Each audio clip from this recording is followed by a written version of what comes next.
Welcome to the Dr. Leadership Podcast, where the DR stands for Driving Results. Our focus is weekly conversations around life and business relationships and the important leadership qualities for both. These concepts and qualities will help you drive positive results in both your business and personal lives.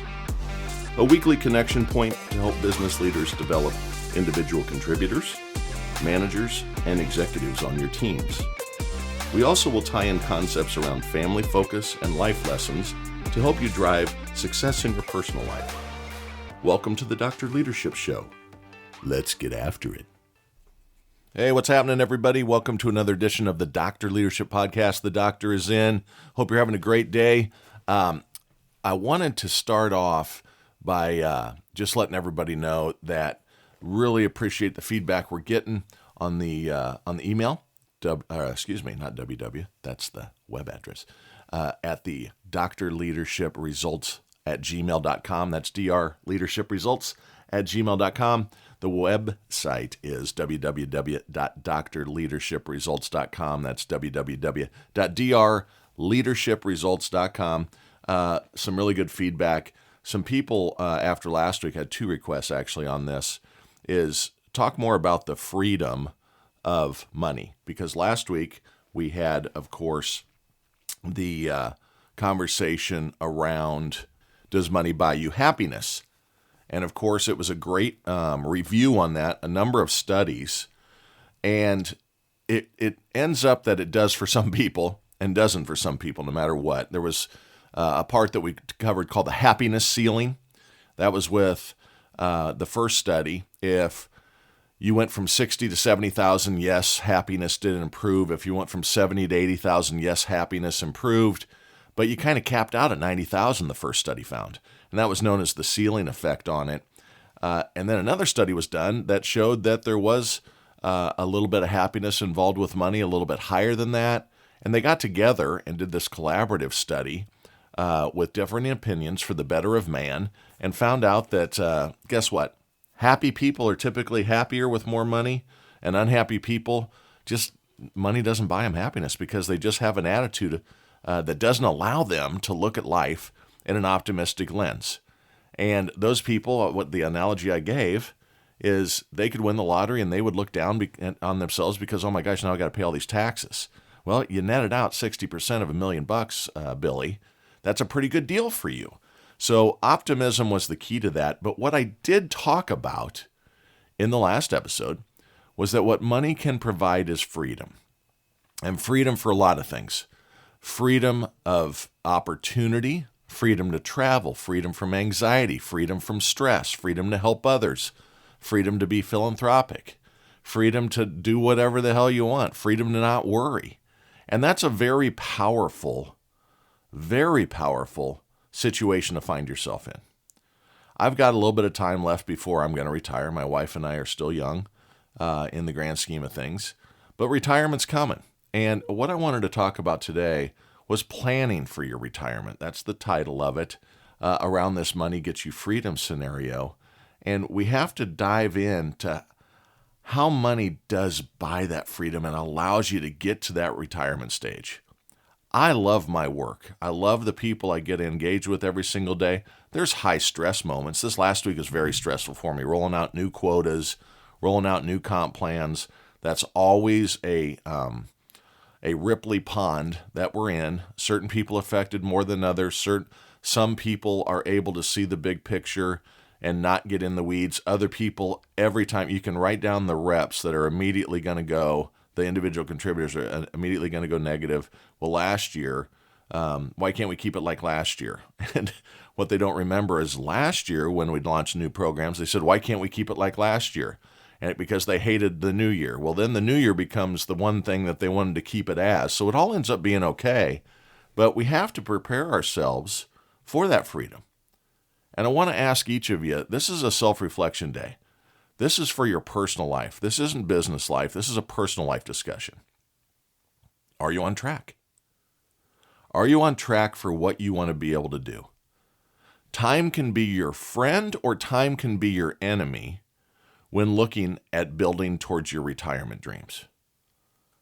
Do you know what that freedom costs? The first thing you got to figure out is how much money do I even need, right? What does what I dream of my retirement to be look like? Maybe it's sitting on the porch, whittling, reading books, not traveling, just not having to get up at 8 and or clock in at 8 to 5 or 7 to 7 or whatever your hours are. Maybe that's it. Maybe it's you want to world travel. Maybe it's you want to spend time with your kids and grandkids. Maybe it's you got big hobbies. Maybe you want a boat. Maybe you want to have wonderful cars. I love cars, boats, and airplanes. Don't have anything special of any of those, but I appreciate the technology and would love to someday have a couple extra fun cars. So that's part of my dream. My wife and I love to travel.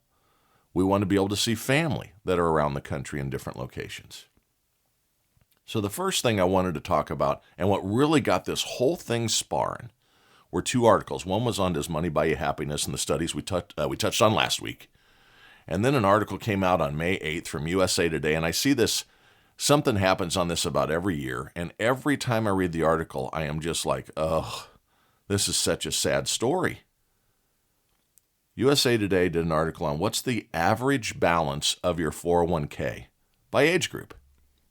Now, 401ks are one means of retirement accounts. There's 403bs if you're in the healthcare environment. There's pensions if you're inside of unions. But all of them are similar, that there are ways in which to drive savings and create money for your future. So kind of set the type of program you're involved with to the side. This isn't just about 401ks. I'm going to touch on the average 401k balance because that is the high propensity of the population are involved in those programs if they have a retirement program from their employer of any type. Some jobs and some companies don't offer these.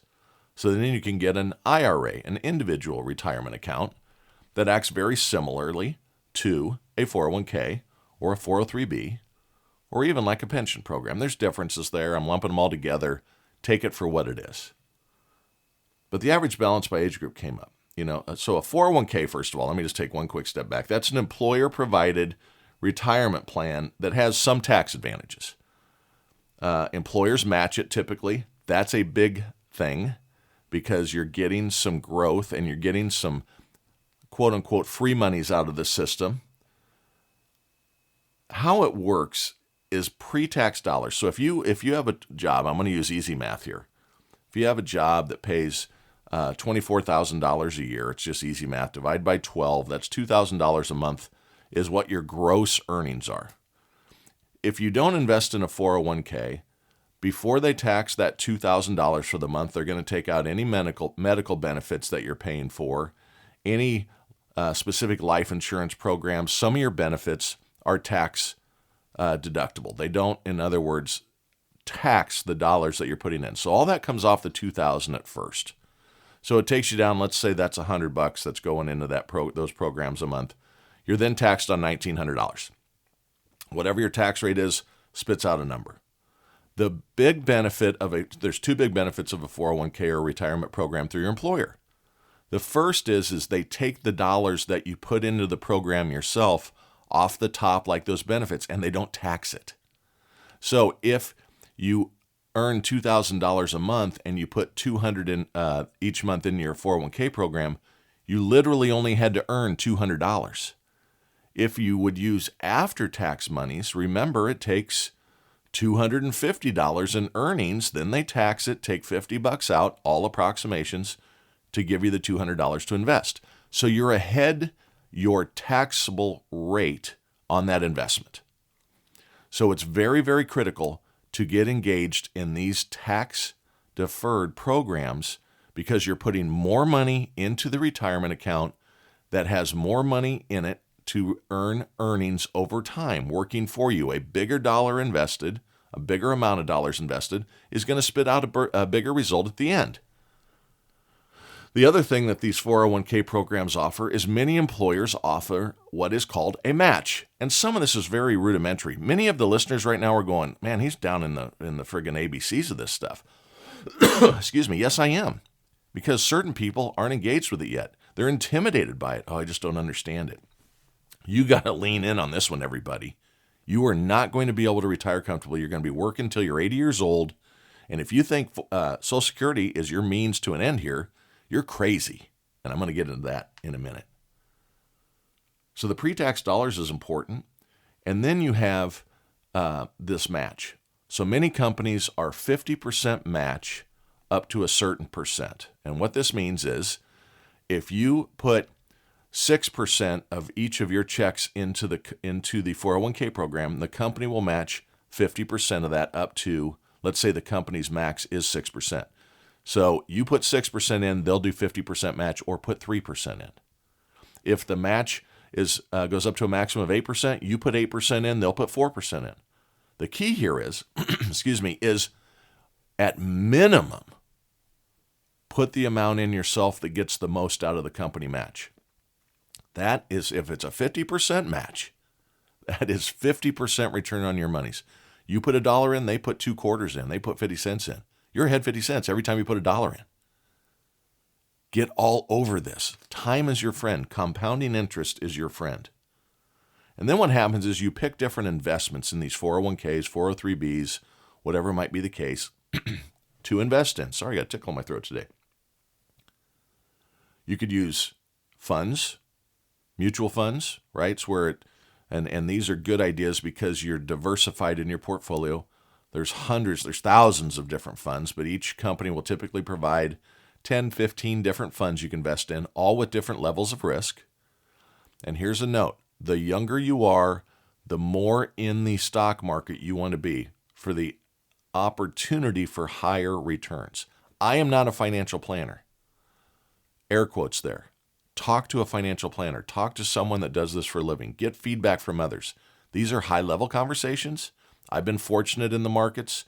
I've been successful in driving myself to earnings that are going to allow me to retire at an early age.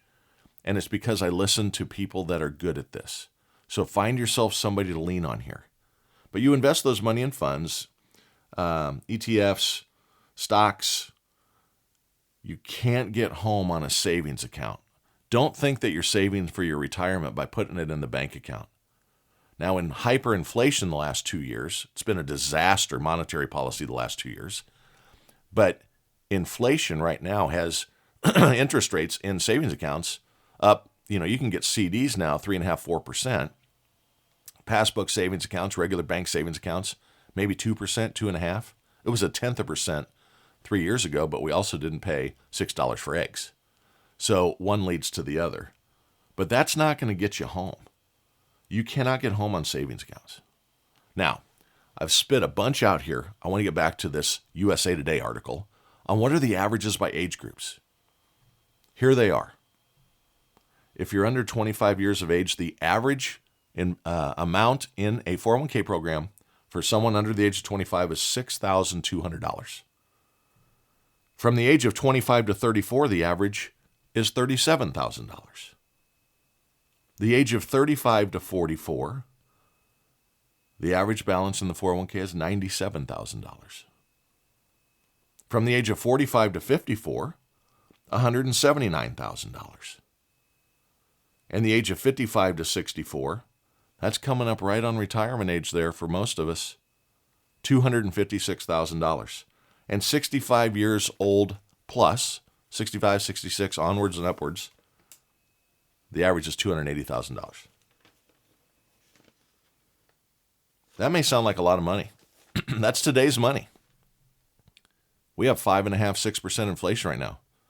Every year, the worth of those dollars, of that $280,000 at 65 plus, goes down by 5 or 6% right now. Buys you 5 or 6% less. So in 10 years, it's worth half that at 5%. 5%, actually, it's a little bit less than that because it compounds. But for easy math, that 280 is worth 140 in today's dollars. If you think 140,000 in savings is going to get you home in retirement, you are going to be sadly mistaken. It's going to be a brutal, brutal retirement situation for you. You're going to get to 65 and look down and go, I'm not even sniffing at quitting. You got to start early. You got to start early. The average per age group is not a benchmark. The reason I just read that is not to say, if you aren't here, you aren't doing well. In my opinion, if you're at that level, you're way behind. And I don't mean to scare everybody here, But if you want to live comfortably, you've got to have a hell of a lot more than those numbers in play. The young one under 25, I understand. But the most critical years, this is to all the younger people out there, the most critical years to save are the first job you get out of school where you have match capable in the 401k. You got to get involved. You got to go in. When my kids first got their jobs, they're doing the math. I'm going, you got to get in your 401k. Well, that's 6%. Bring home. That's X hundreds of dollars a month. How am I going to get by without that? You're going to eat out twice less a week, and you're going to retire at 60 if you follow my lead here. Compounding interest from the age of 23 to 65 makes millionaires. If you can get to, if you can put $5,000 away a year from the age of 25 to 30, and then increase as you go along after that age group, you will be a millionaire at the age of 60, 65 years old in your 401k program. If you start at the age of 30 and do the same track of amount per year for that first 7 years and then onward, you're going to end up with only 60 cents on the dollar of somebody that started at 23, because they get the benefit of those 7 extra years of all that money that they put in the first 7 years doubling again because of compounding interest. If you don't understand compounding interest, find something to read on it. Google it. All this stuff is easy to find, folks. Sit back, take time. Are you having sit-down meetings and conversations with your significant other or yourself? Are you sitting down and once a year looking at your financial goals and planning it out? If you aren't, you got to get after this. No one is going to come and save you. The government's talking about forgiving student loan debt. Crazy, stupid, absolutely ignorant. The rest of us have to pay for mistakes someone else made on a degree that's not worth its weight in the paper it's on? No, thank you. No one's going to come and say, the government is not going to come and say, woe is you at the age of 65 and say, we'll just start sending you an extra $5,000 a month, $6,000 a month. It's not going to happen. Another benefit on 401ks the federal government gives you, and you have to use the advantages the federal government gives you. You have to figure out ways and with integrity and truth, minimize the amount of tax you pay, use the tax code to your benefit, and maximize the way you can invest with the benefits from the non-taxable contributions. If you're 50 years old, you can do what are called catch-ups. They allow you to put some more in the 401k. One step ahead of myself. This year, FY23, you can put in yourself, before the company match, $22,500 in your 401k plan this year. Next year, I think it steps up. Typically steps up $500 to $1,000 a year for inflation. If you're 50 years old, you can put an additional $7,500 in this year. It stepped up from $6,500 last year. Take advantage of all those. When you're 50 years old, you ought to be able to find that extra $275 a pay period to invest that $7,500 extra. Always at a minimum contribute to get that rate to get the max of the match from your company. One thing I talked about my kids, so I said, hey, you got to get involved in the 401k, right? Some companies in their 401ks have what they call a click it and forget it. And it's a selection to make where every year they're going to increase how much you're putting into your 401k by 1%. So if you choose 6% this year, next year, January 1st comes along, it's going to automatically change and take 7% out of your check. Typically, you're making a little bit more money every year. You get merit increases, 3-4%.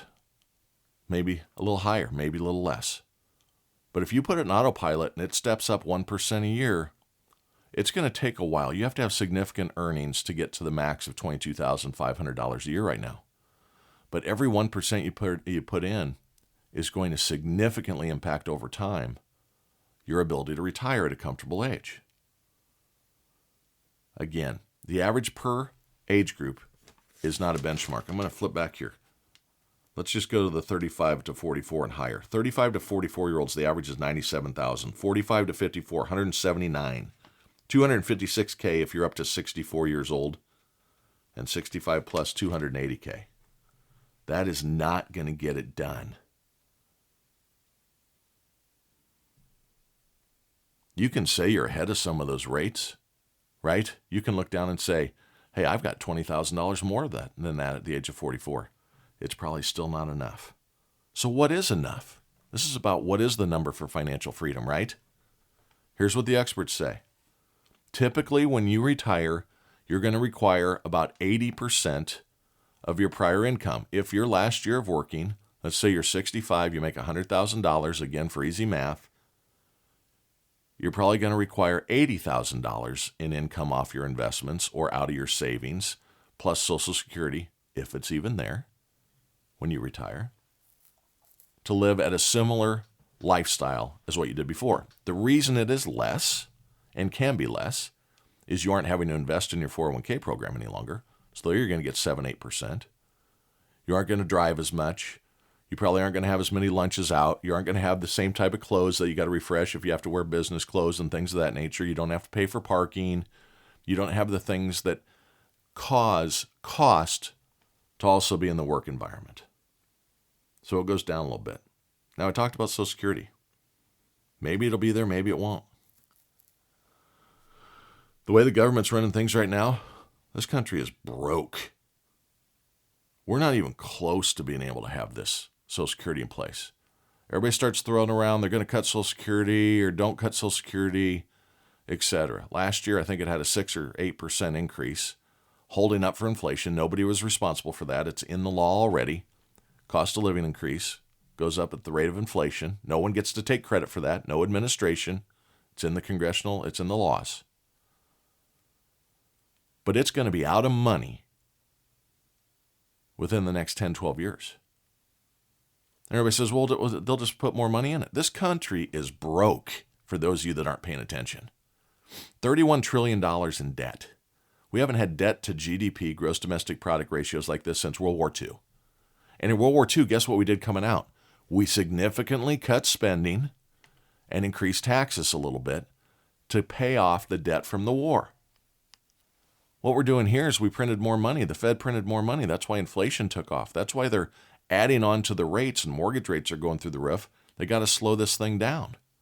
All on the shoulders and the weight of the financial burden on us as the taxpayers. This country's so broke, it'd be like you looking in your savings account and you got $100 and you go, you know what? I'm going to buy a Lamborghini. I'm going to go drop $300K, buy a Lamborghini. I don't have any money for it. See, the Fed government gets to just borrow against it. It's all make-believe. Our kids and grandkids are going to be burdened. You can forget about the student loans being forgiven. I believe it's, what did I see the other day? I think it's $94,000 per citizen. Yeah, that's about right. 350 million people. $94,000 each and every one of us. That's your infant? That's your 1-year-old? That's your great-great-grandparent at 95. Every single one of us owe in debt almost $95,000. And the government's saying, well, let's throw another $10 billion here and let's help other countries out with this. It's insane, folks. Quit voting for these people. I digress.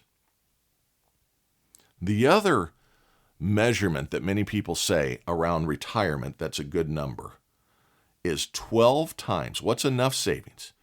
12 times your final year's gross income. So let's say that's at the age of 65. So let's do the math here. Let's say you work your ass off and you do great and you're making $100,000 a year at the age of 65. A lot of people do that at that age. Lots and lots of people have that kind of income. High percentage.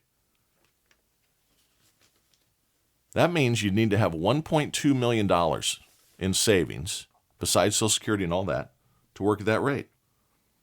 The average at 65 plus is $280,000.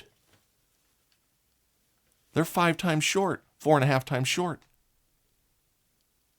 That's why I'm saying this is not a benchmark, folks. This is a wake-up call. This is a wake-up call. 12 times last year's total gross income at the age of 65. So if it's $100K, it's $1.2 million. Plus Social Security. You should not run out of money if that is the case. Taking 4.5% a year out of your nest egg. Plus your Social Security. You can live at the similar rate and not run out of money. Now, the other thing that determines this is how long you live. If you retire at 60, men are going to live another 25 years. Women are going to live another 27. 10 years from now, Women are going to be in their low 90s and men are going to be about 90 years old because medicine gets better. Our ability to fight diseases, cancer prognosis is earlier. All that impacts it. So if you're 30 years old, you need to be planning on living to 95 as a female, 92 as a male. That takes the number up too. It all takes the number up. That's Social Security. Don't count on it. Be a nice to have. But sooner or later, we're going to have to pay the piper here. The fact of the matter is it's going to have to be restructured. And what they're going to do, they only have a couple tools. Raise the FICA tax, which goes towards Social Security tax, which goes towards funding the program. More people have to get back to work. We got 10, 11 million people sitting on their tailpipes, not wanting to engage in the work environment, living off of the producers in the world, all of us. The other thing is they push the age out in which you can take it. Right now at my age, I'm 55, I can get full Social Security at 67. My spouse is 12 years younger. Hers is going to get moved to 70. There's no doubt. And that's going to happen to everybody under the age of probably 45. It's going to go to 70.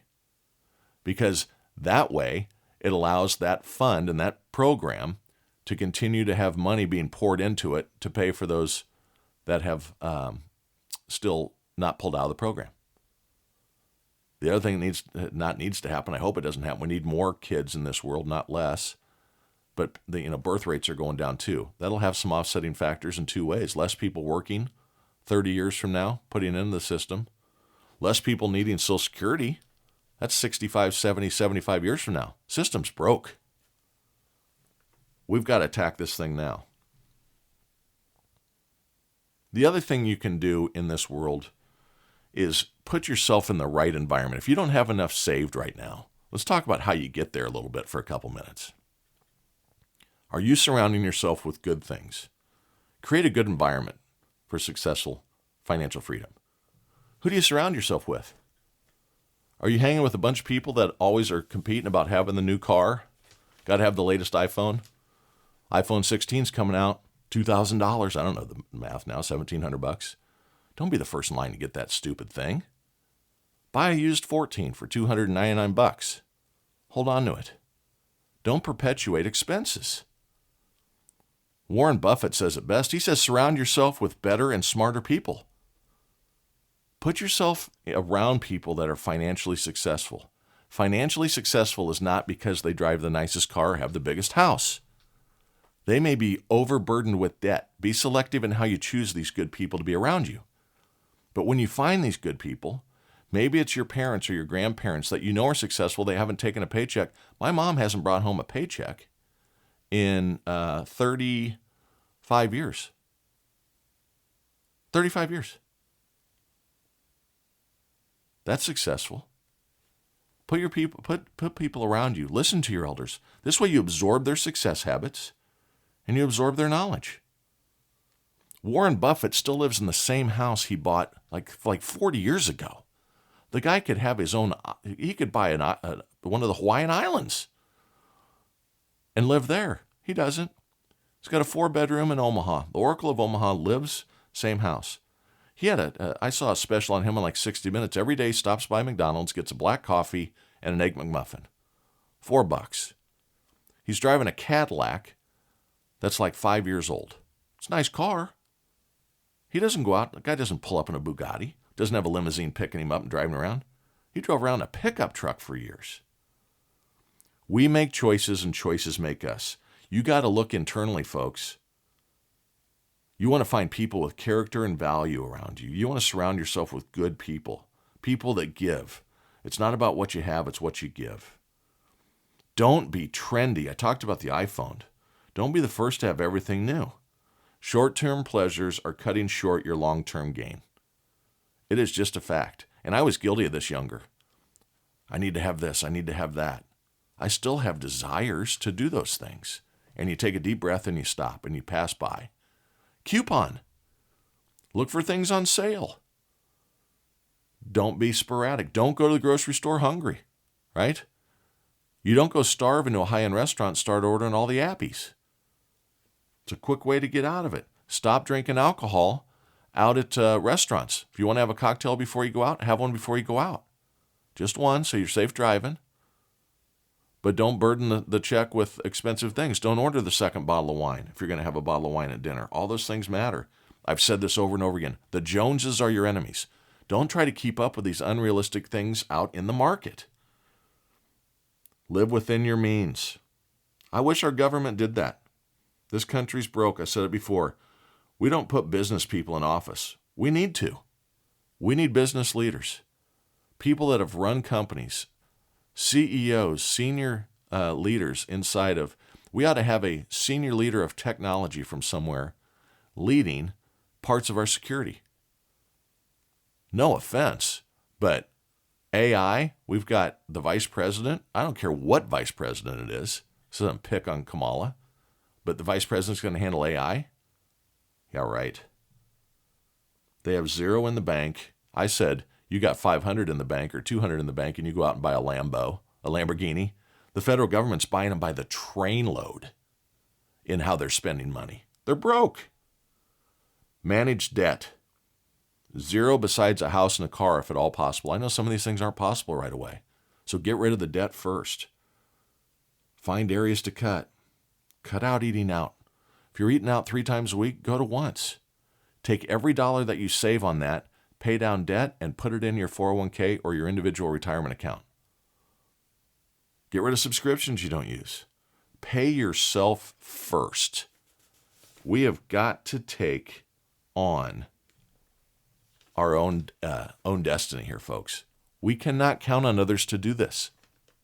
Now, this isn't a bummer conversation. This is giving you time. This is like the New Year's resolutions, right? I'll start next year. Don't procrastinate. I've said before, I'm a procrastinator. Tomorrow I'll tell you why.